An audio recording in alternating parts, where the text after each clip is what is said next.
ಎಲ್ಲರಿಗೂ ನಮಸ್ಕಾರ. ಈ ದಿನ ಅಂದರೆ ಏಪ್ರಿಲ್ 12 ಪೌರ್ಣಮಿ ಶನಿವಾರ ಹನುಮಾನ್ ಜಯಂತಿ ಬಂದಿರೋದ್ರಿಂದ ಕೆಲವು ರಾಶಿಗಳನ್ನ ಉಳ್ಳವ್ರಿಗೆ ಶನಿದೋಷ ಇದೆ ಅಂತ ಹೇಳ್ತಾ ಇದ್ದಾರೆ.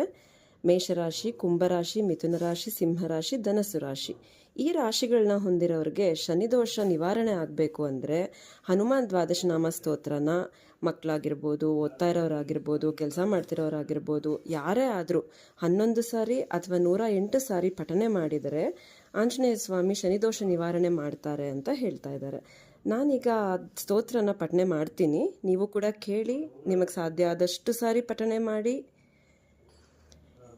ಹನುಮಾನ್ ಅಂಜನಾಸೂನುಃ ವಾಯುಪುತ್ರೋ ಮಹಾಬಲಃ ರಾಮೇಷ್ಠ ಫಲ್ಗುಣಸಕಃ ಪಿಂಗಾಕ್ಷೋ ಅಮಿತ ವಿಕ್ರಮಃ ಉದಧಿಕ್ರಮಣಶ್ಚೈವ ಸೀತಾಶೋಕ ವಿನಾಶಕಃ ಲಕ್ಷ್ಮಣ ಪ್ರಾಣದಾತಾ ಚ ದಶಗ್ರೀವಶ್ಚ ದರ್ಪಃ.